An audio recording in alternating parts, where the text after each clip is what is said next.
What's going on, guys? Welcome to Patched. This is our first video for the new channel. Welcome anybody here from Soul Brothers. I'm Lucas, and here we got Sammy.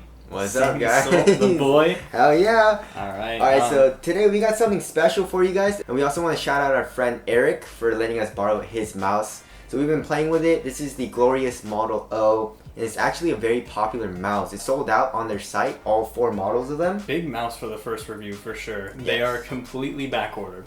So there's 4 different versions. What we have here is the matte white one.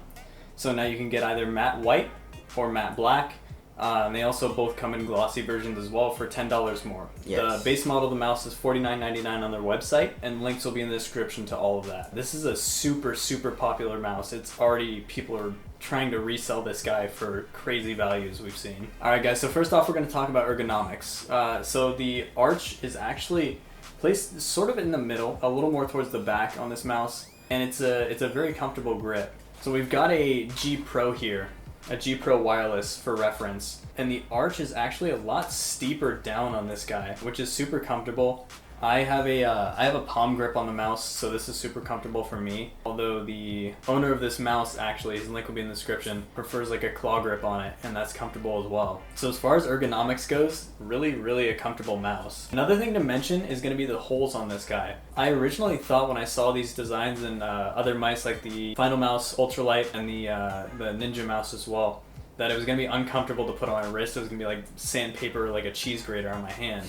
But it's you don't even notice it. One thing to notice about the holes though is that stuff can get stuck in here, like just dust and hairs and things like that. Nothing that a can of compressed air wouldn't fix, but it's something notable for sure. If you keep your desk clean, you should be fine, but if you're a dirty person, then you should be worried about dust and debris getting into these holes. And they are pretty big as well, just these hexagon shapes. It goes throughout the entire mouse, also on the bottom of the mouse as well. Of course, these holes are to make the mouse very light. Yeah, and this mouse actually, we put it on our scale here, and it weighed in at 70 grams. 70 grams. Actually, and that's including a little bit of the cord on there, of course. It's advertised as 68 grams, I believe, right? Yeah, for the matte version, 68 Yeah. grams. So for me, I've only used the G903, you know? So I don't really have a lot of reference, but since I started playing with this, this is insanely light, you know? And I was like, but like when I switched from the G903 to this, I was like, oh, this is actually kind of light. But then when I switched back to my G903, I was like, this feels like a brick, you know? So you definitely notice the weight. I really didn't think like, what, 40 grams or 50 grams would make a difference, but actually it really does. Yeah, honestly, and I had the same sort of experience. I had the G900, which was an older model by Logitech, and I recently switched to the G Pro, which is a wireless mouse, and I'm loving it. But then I got this mouse too, and it's even lighter, and it's making my G Pro feel like a brick. Yes. It's the thing with these light mice is it's almost difficult to go back to your heavier mouse just because it feels so much heavier after getting used to the lightweight mouse. Yes. Yeah, this is actually the first time I've seen the holes on the bottom of the mouse as well.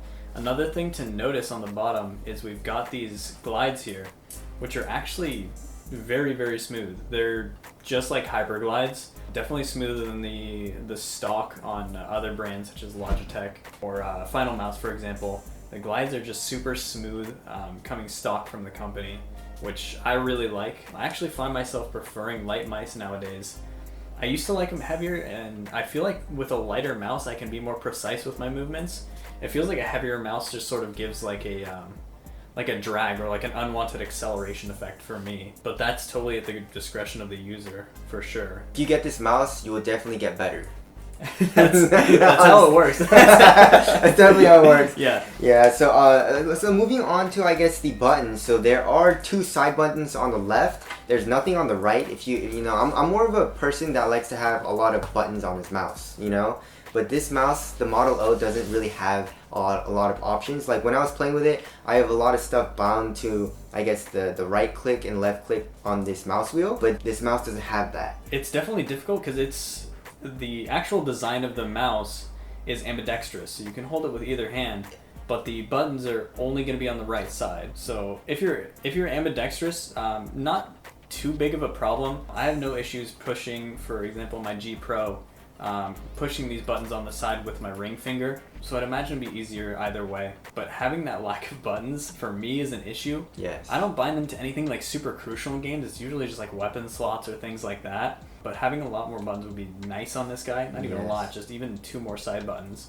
But even after going from Logitech, for example, with the left and right scroll wheel, even that alone was like a huge feature. That being said, I mean, the weight of the mouse and the other features that it comes with within the software is super nice. So you can rebind these, of course. And also the clicks on the mouse are very smooth. If you guys want to hear it, let's do a click test.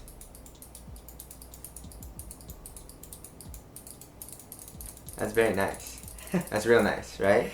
And also the side buttons are very silky and smooth. You know, there's no like lag. It doesn't feel mushy or anything. It's just a really tactile button. So the next detail we want to jump into is the cord. I myself have gotten used to wireless mouse actually. You using the G903, I use the G900, then the G Pro, and I was worried about drag from the cord because going to wireless mouse just made it seem like such a huge difference for me with no drag.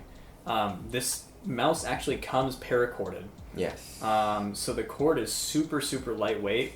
When I was playing games with this guy, I did not notice it at all. So it feels just like a wireless mouse. Yeah. Of course, you could get a bungee for it. I really don't see the reason for it. I didn't notice it personally. So another thing to note on the lights on these guys actually is there's lights inside the mouse and then running down the sides here, which I actually really like because on a lot of other mice, for example, bringing back again the G Pro Wireless, where the Logitech logo is entirely covered by your palm when you're holding it. Definitely. I like having the streaks down here so people can still tell your mouse is RGB when they're looking at it, because that's the most important thing. You gotta thing. have RGB, it's very important. It does make you better at the game, exactly. having a light up mouse. And so if people can see it, that just adds to the effect. So within the software, there's going to be different settings. It's pretty much standard stuff that you would see in a gaming mouse. There's different DPI settings that you can switch to, up to 1,000 hertz polling rate. Pretty standard stuff, to be honest. DPI setting at the top to switch your DPI. So, I mean, for me, I don't really use this, but I can see the usage for if you're gaming versus you're just browsing the internet and you want to change your DPI so you can get across the screen a little bit faster, enhance your productivity. Alright, so not only is this mouse very, very light and comfortable, it's also really cheap. It's only $50. I spent $150 because this guy recommended me the G903. I was like, okay, I'll get it. And then this comes out for $50. You know, of course it's not available yet. You know, it's sold out. Hopefully they do make more. Yeah, you can still back order them on the website if you want to. And links to all that, of course, is going to be in the description. But honestly, for $50, this is an easy cop. Yeah, for sure. This is highly recommended. It comes with all the features of a gaming mouse that you would want and that you'd be looking for in late 2019. And it's super, super light. I'd highly recommend you give it a try. And for $50 for a mouse, you really can't go wrong here. Yes. So that's it. That's our review on the Model O. Definitely go ahead and cop. Go ahead and cop if you guys would like a very, very nice and cheap mouse. But thank you guys for watching, and we'll see you guys in the next video. See you in the next one.